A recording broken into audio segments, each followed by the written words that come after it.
The American grind set model of we all need to get in at minimum 40 hours a week doesn't leave much time for curiosity and creativity and entertainment and leisure and all of the other things that I think college is great for, right? I don't think learning needs to be about productivity. It can, and it definitely lends itself to innovation and things that can be monetized, and that's fine. But the way that we as Americans think about college today is usually with that as that use model. Like, I need to be trained in something for a job and not just learning for the sake of learning.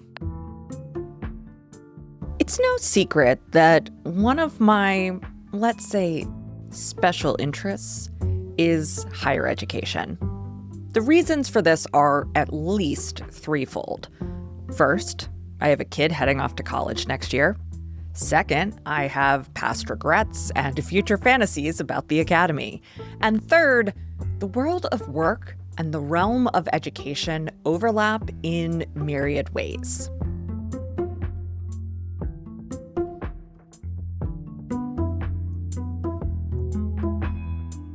Now, work and education have always had a close relationship. Access to education influences access to different types of work. New forms of work influence how we organize and deliver education. Apprenticeship, internship, fellowship, residency, these are all concepts in which education and work are woven together. In the 21st century, the relationship between work and education is under the same economic, social, and political pressures as the rest of society. Both for those working in education and for those being educated, the classroom is a site of discipline and control. Students learn what fields are acceptable, what trade-offs will hopefully make their lives a little easier, what rung on the ladder of the social order they're allowed to occupy.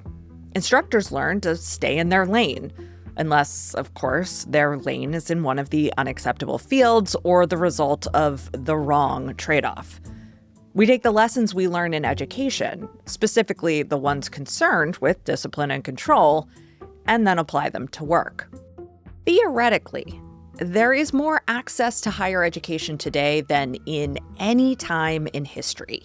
There are thousands of colleges and universities of varying types in the United States alone. If you've got the time and money, there is an institution at which you can enroll and earn a degree. Of course, that time and money part is a big if. Access to higher education in the U.S. is contingent on one's ability to cobble together the necessary resources. And that means that access to many forms of work are contingent on the same. And this overlapping contingency is central to how we experience class and social hierarchy today.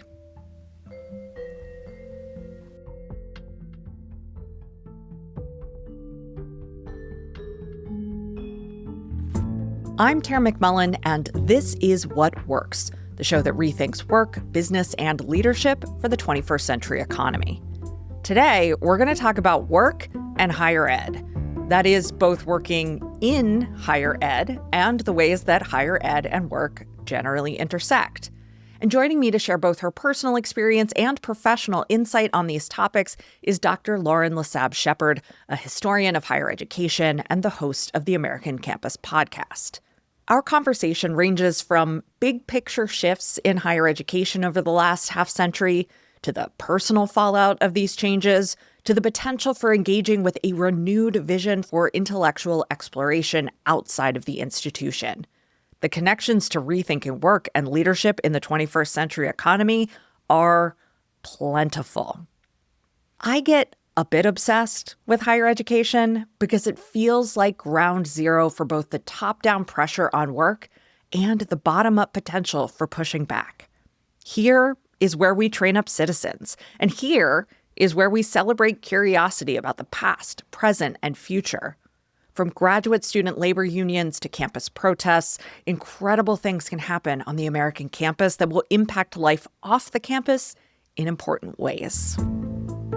And now, my conversation with Dr. Lauren Lassabe Shepherd.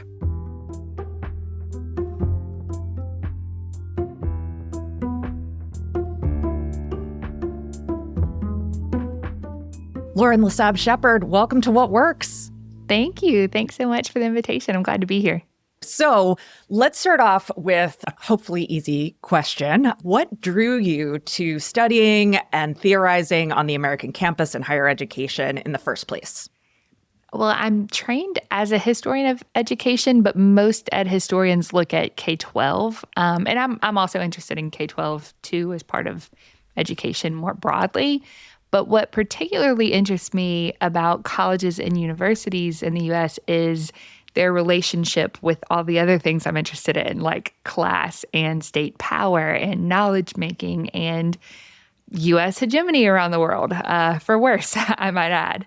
So, I mean, I will say that I didn't always approach the study of higher education critically, nor was I trained to. My own coursework in studying education was very neoliberal. It was quantitative, and I think American campus listeners would probably be shocked to know that I actually have a minor in quantitative institutional research, and I've actually taught several quant classes. But the critical historical lens is something that I have developed over time. My dissertation was actually on how conservative students organized on the campus in the 1960s.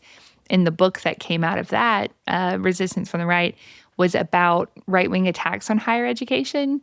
So in some sense, I sort of started off in this world taking a defensive stand about protecting higher ed from attacks from the right. But then over time, I have become much more critical from the left about sort of the exploitive nature of our universities historically and in the present. So I guess to answer your question, how did I get interested in theorizing the campus? It was it's just my own personal quest. I want to understand this institution better, this cultural and state institution better. And so the podcast sort of helps me explore that with other people who are also asking these questions.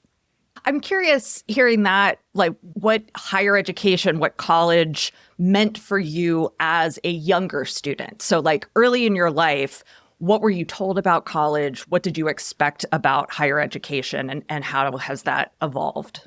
Well, I definitely grew up, and I think we're probably both of millennial Gen X era. You have to go to college if you want a middle class job. That is sort of the understanding. So yeah, I mean, I definitely grew up knowing that I was going to college. I got in trouble if I brought home anything less than an A in K-12. So going to college was sort of not even a question. Both my parents did go to college. They both have bachelor's degrees. My mom actually has a master's degree because she was a K-12 teacher. And they all went to the same institution, which I did too. I actually thought that I was going to go, I left freshman year. I went away to a different college that's not the one that is our family alma mater. And I only lasted a year and then dropped out of undergrad and came home to community college for, I think, a fall semester, and then re-enrolled in the same place we all went to. And it was sort of I told you so from my parents, who were like, you turned down all this scholarship money to go off to, some farm school, where I majored in French, by the way. That didn't... Oh, my goodness. Yeah, it didn't last long. So, no. Yeah, I came back home, majored in history, decided I was going to be a teacher just like my mom. And I taught high school and middle school for a long time, and then kept working on my master's and then PhD. But I will say one sort of confound that I've realized now as an adult that I didn't know when I was younger is you can actually go anywhere you want to for college, any place that will accept you. In my mind, you needed to go in state because that's what you did. You went to your state schools. And there's a lot of literature on the way that sort of Hollywood movies portray going to college, and that shapes your understanding of how going to college works and where you get to go. Well, so if we think about all the movies that we might have grown up with, people go off to Harvard, right? When they go off to school, the option is you either go to your small town local college or you go far away to the Ivies, and that's just not realistic. And I think that's what my own understanding was shaped by. It was from like the pop culture references that I got. The only direction I got from my parents is you are going to college, and it was assumed this is the one we all went to, so you're going to go there too. Well, you mentioned the big N word, neoliberalism. And one of the things that I kind of clocked early listening to your show is that there's a certain way almost that you say that word, and I don't mean to make you self-conscious about it at all, but it's just like I can hear like, oh, there's layers of that beneath the surface. You can hear the disdain. Yes, I can hear the disdain. I am here for it. I love it. Okay, what is neoliberalism? This is a term you've probably heard quite a bit, and it is often said without being defined.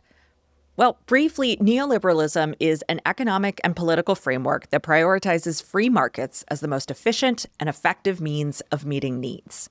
The logic of neoliberalism has led to the privatization of formerly public services, the financialization of many sectors of the economy, business-friendly tax codes, and the deregulation of industry. Now, reasonable people can disagree about whether those effects are good or bad. Though, if you think they're good, I think you're wrong. Liberals and conservatives alike have supported neoliberal policies over the last 50 years. And this is an important point because neoliberal does not equal conservative.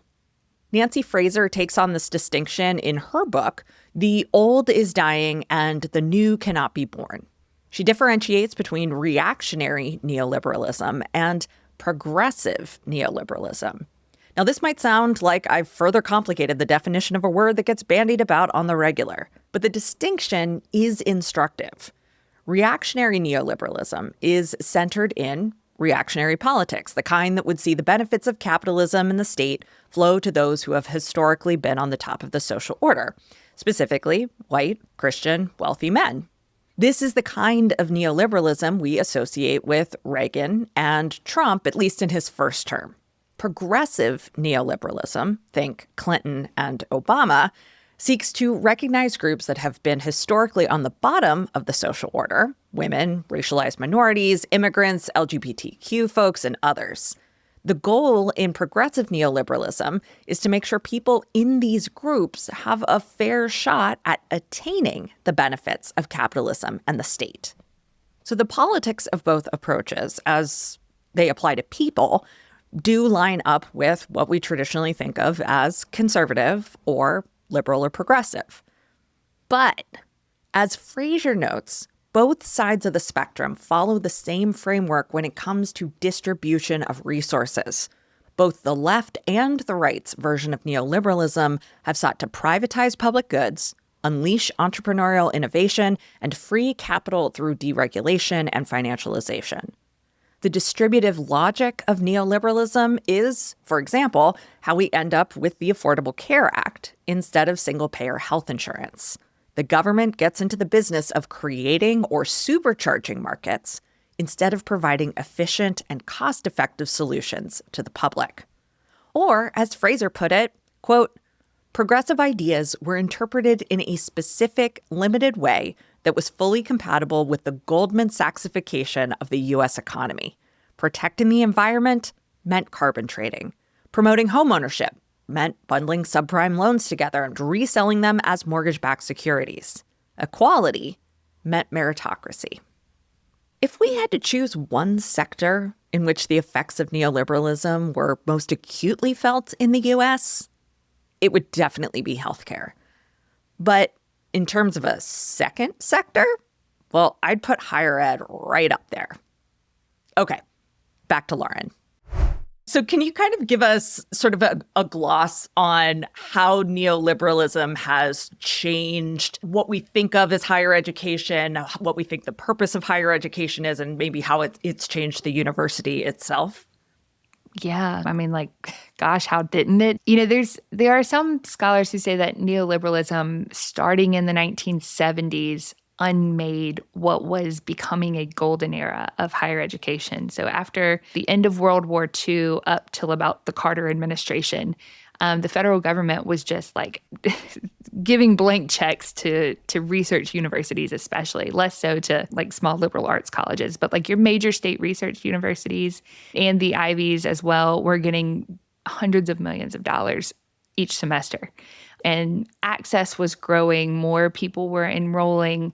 So that's this sort of golden age that we have in the historiography of the academy. Like that post-war era is like the college just blows up. We can talk about how the golden era was only a golden era for white men and U.S. citizens, but I do take that point that there was much expansion. And then starting in about the 1970s, higher education funding at the federal and state levels began a long decline. But again, like looking historically, we can say, okay, yeah, neoliberalism unmade this great thing that was taking off. I mean, if we really zoom out in history, the so-called decline from neoliberalism is actually really just a return to the mean. Like what was exceptional there was the golden age.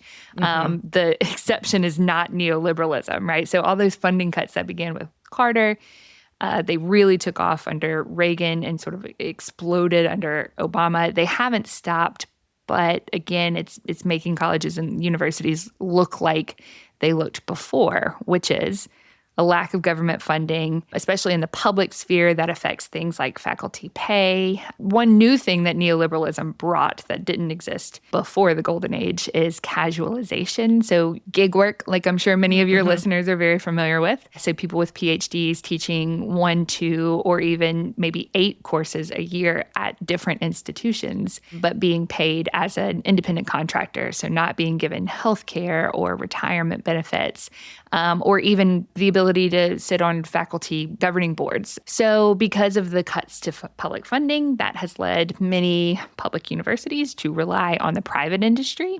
And the private industry likes to give out money with strings attached, but to be clear, so does the government. So neither one of these models is exactly perfect. We also see lots of student debts. It's all the things that we toil with today, those of us who work in the academy and who study in higher ed. These problems that feel new, like they are from neoliberalism, again, are just things that we saw before. The only real new thing is the casualization of labor. Let's pause on labor casualization for a moment. Whether you know the term or not, it's a concept you're definitely familiar with. Casualization, as well as its more tech-mediated cousin, gigification, is the process by which full-time jobs and more formal work relationships are converted into more casual contract relationships, or gigs. Casualization is one of the top pressures on American scholarship today. You know, in addition to ideological attacks on truth, critical thinking, and science. Today's colleges and universities are heavily reliant on adjunct faculty and graduate student labor. In 1987, or about 40 years ago, more than half of college faculty in the U.S. were full-time, long-term instructors. As of 2021, only a third of faculty are full-time, with 2/3 being contingent workers. Similarly, fewer than 1 in 4 faculty members holds a tenured full-time position, down from 39% in 1987, according to Anna Conway and Thomas Tobin at Inside Higher Ed. Adjunct faculty, who are contracted to teach courses at a flat rate, often earn less than $3,000 per course. A full-time equivalent course load at that rate would deliver an annual income of just $24,000. No health insurance, no paid time off, no retirement savings. A survey from the American Federation of Teachers found that 40% of contingent faculty had trouble meeting basic expenses. A third couldn't clear the poverty line on their earnings from teaching, and a quarter depended on government assistance such as food stamps and Medicaid. Now, this survey was completed in 2019, pre-pandemic. And by all accounts on the ground, the situation has gotten much worse in the last 5 years. Gila Berryman wrote about the secret lives of adjunct professors for Elle. Most adjuncts have to hustle to survive, she explains. As an adjunct, the most Berryman ever made in a year was just $23,000, an amount she reached teaching full-time during the school year, plus summer classes, plus 12 hours per week of tutoring. She helped make ends meet by house sitting in the summer to save on rent and utilities. Not surprisingly, Berryman burnt out. Women and people from marginalized backgrounds are overrepresented in the ranks of contingent faculty. Berryman, who describes herself as a butch of center Black woman, notes that her predominantly Black and brown students saw her as someone who could be their neighbor, someone they could trust. She writes, quote, "Students need instructors they can relate to and who can relate to them. People of color, working class people, and openly LGBTQ people, so they don't feel alienated within a strange and vast institutional system. But if the policies that created the deplorable treatment of adjuncts persists, minority instructors like me will continue to leave academia." The fact that labor casualization is a process that disproportionately affects women and minorities is reason enough to significantly limit its scope. So is the poverty level wage. So is the lack of a safety net and health insurance and professional opportunities. And by the way, if these downsides sound familiar, it's because adjunct labor and the workers who do it have a lot in common with contracted labor of all kinds, including the kind I do and the kind you may very well do. Now, back to my conversation with Lauren. It seems to me that the thing that's, in addition to that piece, that's new is sort of the understanding that you mentioned just a few minutes ago that you have to get a degree to get a middle-class job. Yeah. And so, like, going back to a time when college was only accessible to wealthy people who live in certain places and who have access to certain social networks, now we get this message that, well, if you don't get a college degree, you're just going to get stuck working some stupid job for very little pay and your life is going to be awful. But at the same time, we don't have that extra governmental support, that extra funding that would make that even a more accessible option. What do you see as the repercussions of those two pieces of the neoliberal project coming together for students, for faculty, and for sort of the purpose of the university as a whole? Well, the largest effect is the idea that education is no longer a public good. It's a private good. It's an investment that an individual makes in their career. And through, sort of the mechanizations of Congress, it's also what you need for just basic life support. Like you mentioned, social services. Things like your healthcare and your retirement are tied to employment and full employment and working at an industry of a certain size, right? So, without the social safety nets, it's sort of become you have to go to college if you want a middle-class standard of living. You have to pay for it on your own. The federal government is not going to support the college with all of the things it needs for its bottom line. So your tuition is going to have to make up that difference, which you can borrow and graduate and be straddled with debt. But what was your other option? And of course, that's not to say there aren't other options. The last part of your question that asked, how does that change our relationship with higher education? I fundamentally believe higher education that extends past K-12 should be open access and it should be free. Anybody who wants to learn for the sake of learning should be able to do it. Does that need to happen in a college or university setting? Not always. We have public libraries, but just thinking about the fact that there's only so many hours in a day, people do need to work and people want to work. And they also want to learn. So, the American grind set model of we all need to get in at minimum 40 hours a week doesn't leave much time for curiosity and creativity and entertainment and leisure and all of the other things that I think college is great for, right? I don't think learning needs to be about productivity. It can, and it definitely lends itself to innovation and things that can be monetized, and that's fine, but it doesn't. The way that we as Americans think about college today is usually with that as that use model. Like I need to be trained in something for a job and not just learning for the sake of learning. Well, that was exactly my next question. My daughter's going off to college next year, and, we've been talking about like, what do you want to major in and all of those things. And she doesn't know what she wants to do with the rest of her life, like what 17-year-old does. And so, she's getting very much the message from her dad and her grandparents, and I think, lots of people in her life who are extremely well-meaning and saying, asking, well, what do you want to do? What do you want to do as a job, as a career? That should determine what you major in. And I'm telling her the exact opposite. Like, who knows what jobs are even going to be available 5 years from now? Yeah. Major in something that you're interested in, please. Like, just pick something because it sounds cool. I'm very curious about how you see this shift in narrative from education is good to job training is good, and that's what higher ed is for, and how that's actually impacted the institutions and the systems within higher ed. Yeah, so that's its own story, and it's as much a neoliberalism story as it is a culture war story. Yes, tell me. So for the first 250 years of higher education in the U.S., the first college was Harvard in 1636. So one thing that historians like to say is that higher education in the U.S. is older than the U.S. itself. But yeah, I mean, up until about the GI Bill, right after the World War II, so around 1944, 1945, most people who went to college were white men and Christians at that. A lot of our institutions, especially on the East Coast, had essentially quotas limiting how many Catholics and Jews could enroll.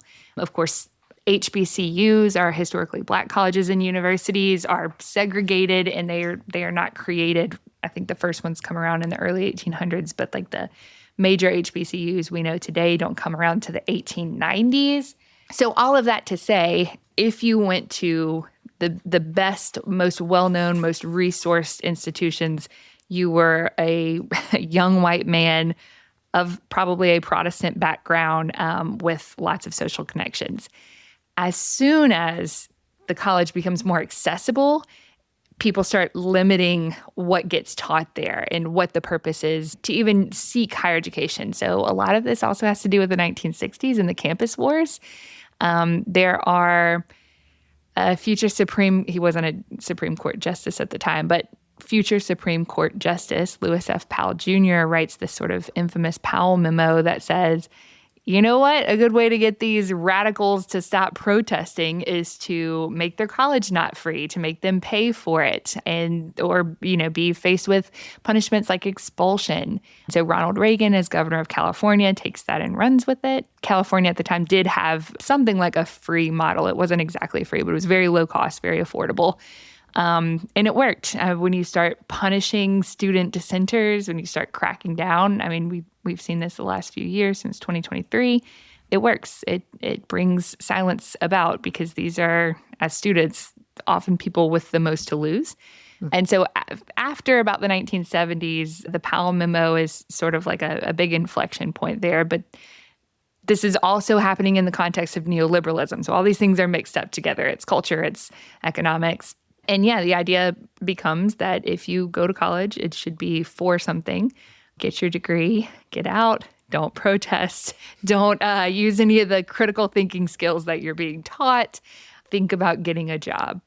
I had never heard anyone say that making college more accessible also helped to limit what was being taught. Yeah. At some schools, not at all. So again, the best resource schools, always your Ivies. I mean, you can still go pursue a degree in art history because the idea is you won't be working anyway, right? Like you've got a trust somewhere. This is for your leisure and your pleasure and your understanding and appreciation of art and culture, right? And that's the sort of thing that I think should be available to everyone, totally separate and apart from what someone's labor is during the day.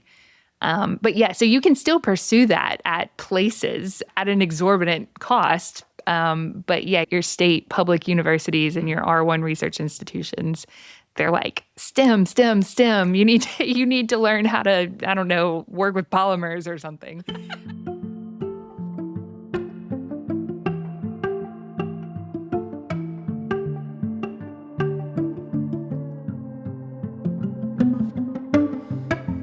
Post-Great Recession, we're sort of exiting the neoliberal era, and that seems to coincide with some, maybe if not new, some fresh attacks on higher education. And I'm curious how you've seen the last, say, decade and a half, how the attacks that are more contemporary to us now differ or are similar to the attacks maybe of the end of the 20th century.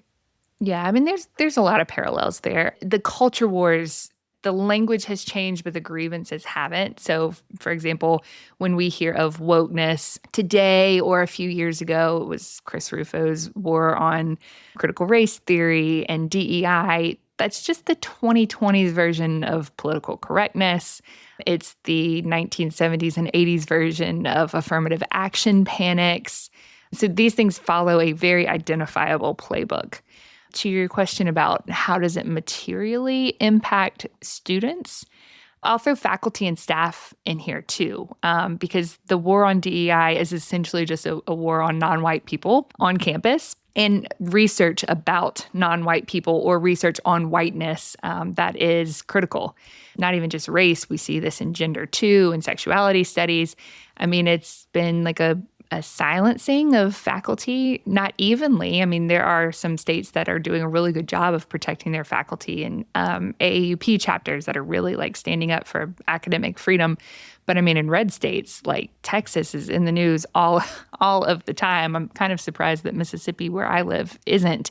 But the material effects for workers on campus, if you work in a DEI center, if you have lost your job, or if you've been transferred to a different department to do something else, I mean, it's less obvious the changes. Like we can kind of feel this sort of like chilling across institutions where people in red states are less able to be open.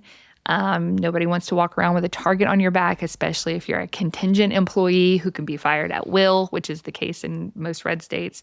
Or even if you're not contingent, even if you're on the tenure track and you haven't reached tenure yet, a lot of those faculty are sort of scared and wanting to, toe the line, even if it goes against maybe their conscience. They have material reasons to have to fall in line because, like we were talking about a second ago, the state provides no social safety net. I mean, our unemployment benefits are pretty atrocious. So, yeah, I mean, all of this stuff is sort of bound up together, the material, the cultural. It's really hard to disentangle.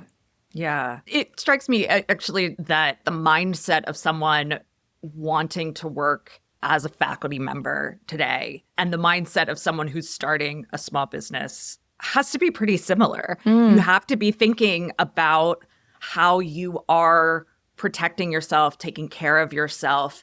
There are these immense privileges that come from the title or the status, the prestige, but that at the end of the day, there are these really perverse incentives around how you conduct yourself, how you spend your time.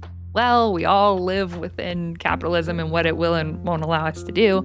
And yeah, I mean, sometimes I don't know, I think you just have to be able to sleep with yourself at night. But at the same time, you also have to pay your rent to be able to have somewhere to sleep at night. Absolutely.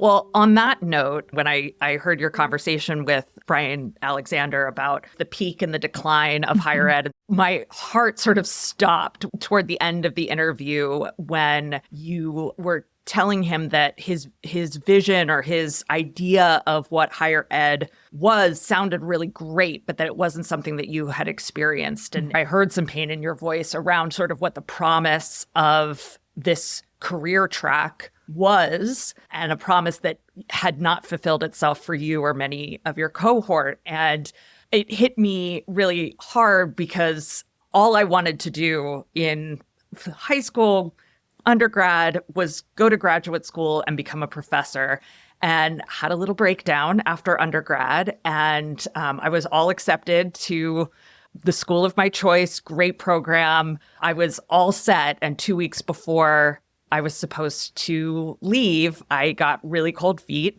not only for this reason, but for a substantial part of it was because I was worried, I was going to go to grad school, do all these things, get into a bunch of debt, and never be able to get a professorship. And it's still something I dream of to this day. I'm almost 44 years old, and I'm like, okay, how can I get back to school? How can I fulfill this dream of mine? So all of that to say, I would love to hear more about your personal journey, if you're willing to talk about it, from your PhD program, looking toward the career that you had envisioned versus the work that you do now. How does that all come together? I'd love to hear any part of that. Yeah, sure. I'll totally share my personal story, and I can also maybe contextualize myself within like a national narrative too. Because when I read these things, I'm like, oh my God, I am such a data point in like this massive wave. Like I see the trend and I'm just there, which honestly was Brian's thesis. So for listeners, Brian Alexander is a futurist who studies higher education. And the conversation of that podcast episode was about the peak and decline of higher ed. Brian argues that the peak was in 2011, 2012, and then we've been in a decline since then. And so anyways, I finished undergrad in 2011. So I see myself in this wave. For grad school, my cohort, I think, I can't remember exactly how many of us there were. We were small, maybe like 10 of us. 2 of us got jobs on graduation or after finishing our PhDs, and neither of us was in a faculty position. So those details. I defended my dissertation in February 2020. Oh, jeez, no. Yeah. So I was like, any job I can get, I'll take because, nationwide, everyone was on a hiring freeze. So I applied for this position at the University of New Orleans, and I was sort of like a Frankenstein candidate, but like the perfect person for the job. I had experience working in Title IX, which I did throughout graduate school. And so the staff position came open at UNO, which I took. Again, I was going to take any job that I possibly could. This job was a like low-level admin, I guess, but it came with the chance to teach. And I knew faculty in the Ed Studies program there. And like I said, I was sort of this perfect interdisciplinary mix because I was someone who was trained in Ed Studies, but I had a quant research and a history background. So not only was I teaching people in the Ed Studies department, I was also teaching students in psychology and sociology and counseling. Like I was teaching what I felt like was far afield from my disciplinary expertise. But again, this is what they needed. One person who could do 12 jobs. So yeah, I had this history background. I wrote a historical dissertation, but I also had experience teaching in K-12, and I taught at a community college for 5 years. Plus I had worked in student affairs and student services. So again, I am their dream Frankenstein job candidate. So that's how I got a job. But again, it was not a faculty position. The other woman that I graduated with also got a job in New Orleans. She got a job at Tulane, and she was working in student affairs. But the rest of us did not get jobs. And so everybody else ended up starting small businesses. One is a wedding photographer, incredibly successful. She's been named like top 5 photographers in Mississippi for like the last several years. Like she's killing it. My best friend, Kate, has a bakery that's been really successful. That's been great for her. I mean, and Kate's interesting because she actually wrote the first 3 chapters of her dissertation. But the reason she couldn't do her last 2, which are like gathering data, like conducting the research and analyzing it, is because of COVID.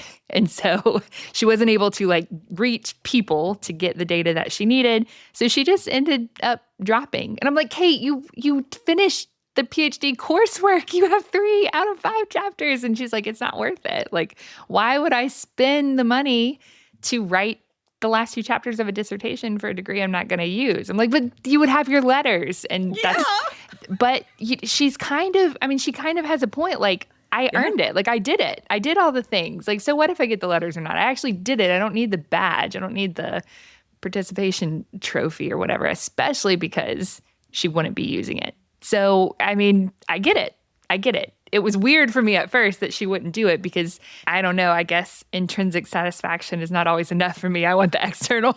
I need the letters. But she's good with her choice. And again, like killing it. They're doing really well. Their businesses have taken off. I know she is much less stressed than anybody who's working in higher ed right now. So are you still teaching now? Oh, okay. Sorry. The rest of this story. It gets much worse. I'm teaching at UNO. I've been there for 5 years. And then they just announced in January that UNO is closing. The writing was kind of on the wall. I'm just watching this ship. Well, we all are. My other colleagues, we're all watching this sinking ship.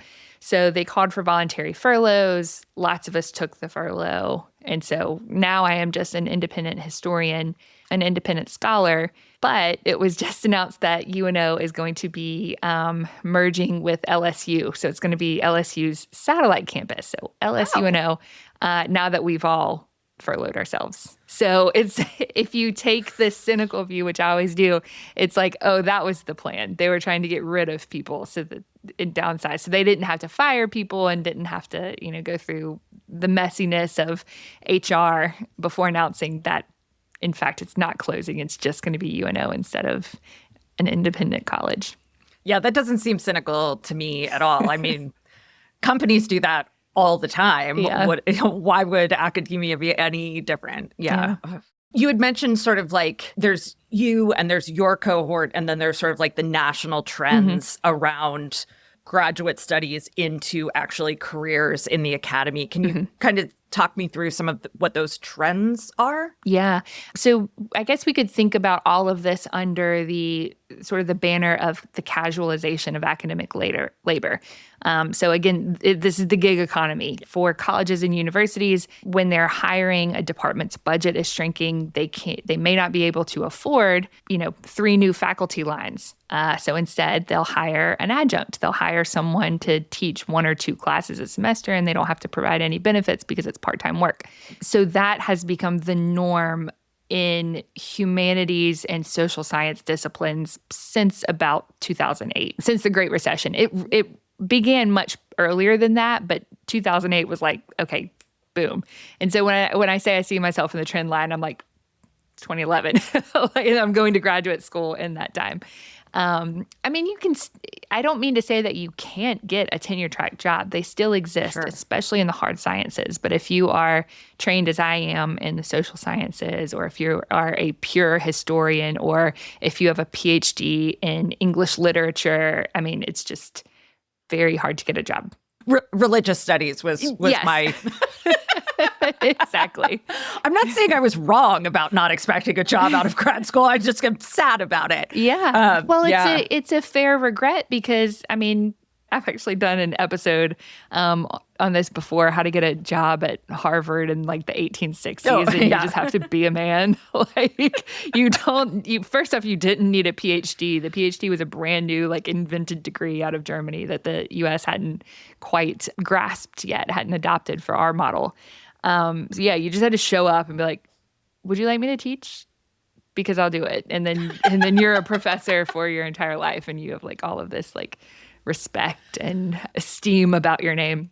So what a lot of American academics are doing, especially if you have a PhD from an elite institution, a lot of us are going overseas to places that are still hiring. Although I will say many public institutions in the EU, I have colleagues in France who just shared that they're basically following the American model.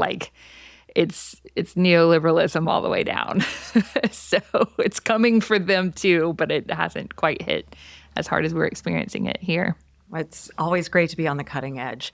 So in that same conversation with Brian Alexander, you had mentioned that you favor, I think you said, a managed decline when it comes to the current higher ed system. And I was curious if you could explain what you mean by that. And you had said earlier, learning beyond K-12 doesn't have to look like the university experience. What could it look like? If you were to put your vision of higher learning out there, what would that be? Well, it could be very easy. I mean, it could be as easy as going to your local public library and just reading what's on the shelves, or just like getting on the computer and searching the databases. But it's also as simple as forming a study group. So I have a couple of writing groups that I'm a part of. And one of them, when we were setting it up, we decided, okay, this is not just going to be a writing group. This is going to be a thinking group. And that's what we call it. So we meet once a month, and we all are 20th century historians, but we study different things. Like I study the academy. We have people who study religion. We've got somebody who studies the media. We have someone who studies Nazis. So we're all in here. There's a labor historian as well. Nice. And someone who studies libertarian. Anyway, so we meet once a month, and whoever's turn it is that month, it will submit something that they've written. So we'll all read, comment, and chit chat about that for the first hour. And then for the second hour, we all read a common book that person picked. So like I just had to read a book on religious dispensationalism, which I know nothing about. And now I do a little bit because I've read one book on it.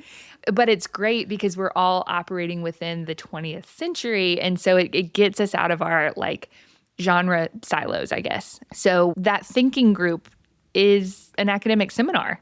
I mean, that's what it is. Like, we all happen to have PhDs and be trained historians, but you don't need that. I mean, it's no different than a Bible study. It's get together with a group of people. It can be a book club. I mean, it's just learning for the sake of learning. And again, it doesn't have to be nonfiction, new knowledge. You could read a novel, which typically is what happens at book clubs, or like a movie club. Just get together with other people and talk and discuss and like expand your own thinking and make friends in the process and bond with other humans. Like that's the part of higher education that I want to be accessible to everyone at no cost or extremely low cost.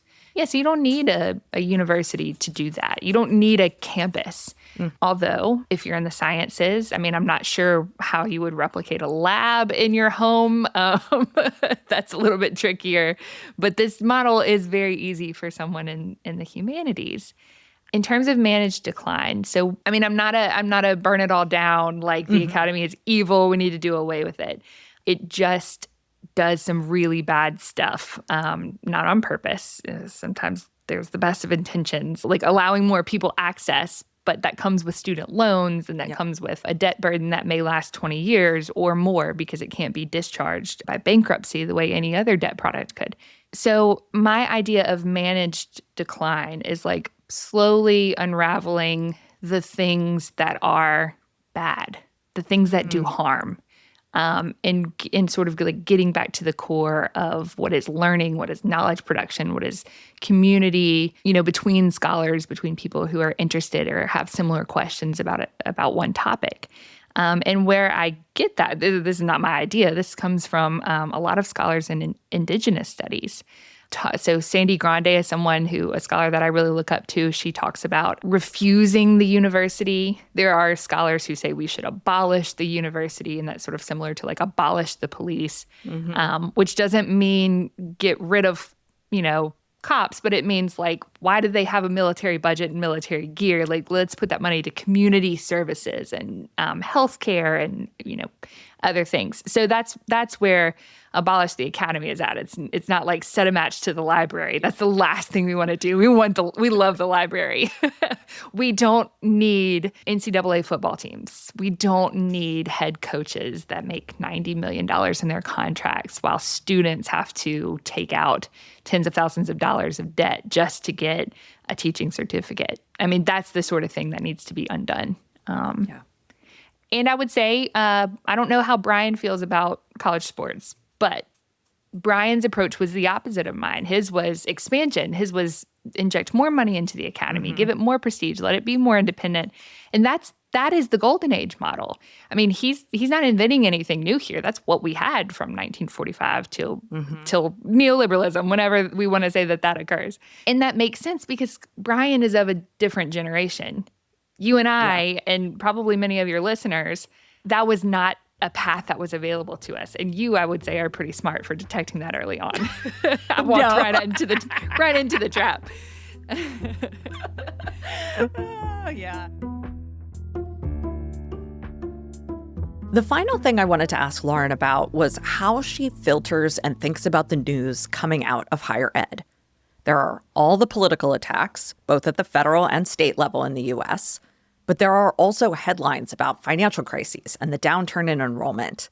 In other words, like all news today, it's an onslaught.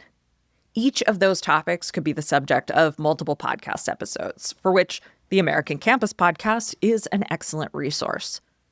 But what I was interested in is how someone thinks about the news when their field has become a main character in the headlines of the day.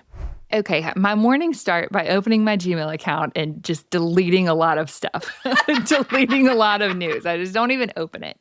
And that's not a head in the sand approach. I know what's happening. The vibes are all there. I understand. Do I need the minutia blasted in front of my face at 5:45 from this little tiny screen in my black, surroundings? Like, do I need it glaring in my face like that?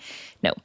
Part of why I don't want to read every single word that comes out is because the reporting itself is really infuriating. Like, not only am I upset about what's happening, the centrist frame that the major sort of media outlets report from will make me even more mad, because I'm like, this is just straight up capitulation.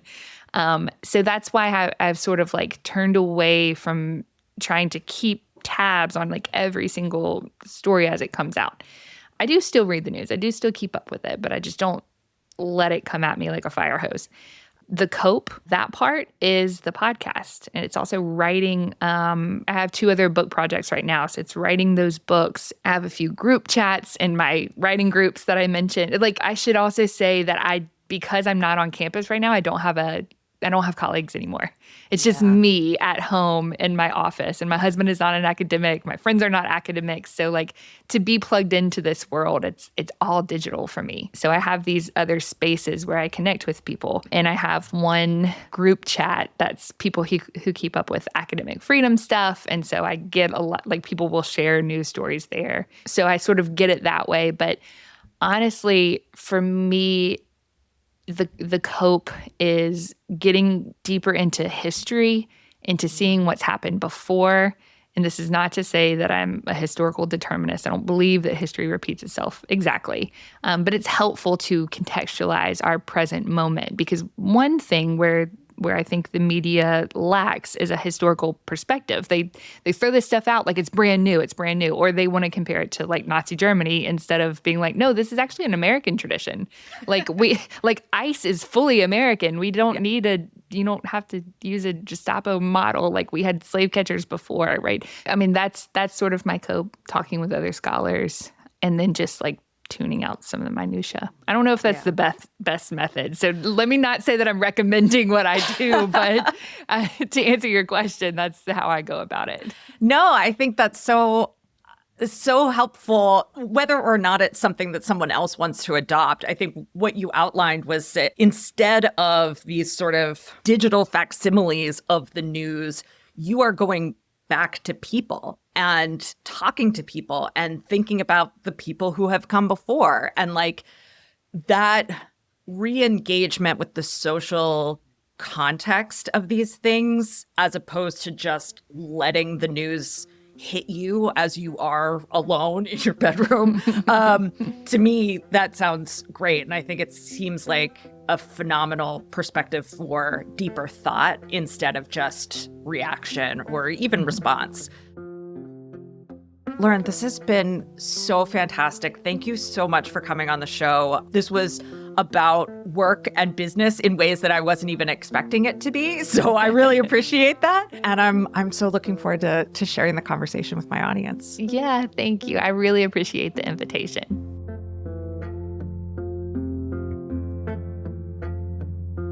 Huge thank you to Lauren Lassabe Shepherd for her time and care in this conversation. You can find out more about Lauren at laurenlassabe.com. That's LASSABE. And of course, you can find the American Campus Podcast anywhere you get your podcasts. If you're looking for some episode recommendations, I recommend The Peak and Decline of U.S. Higher Ed with Brian Alexander that we talked about in the second half of our conversation. I really loved the episode with Hunter M. Hampton on Christianity, manhood, and college football. And I was floored by the episode with Katya Schwank on the campus bookstore racket. I'll link to those in the show notes.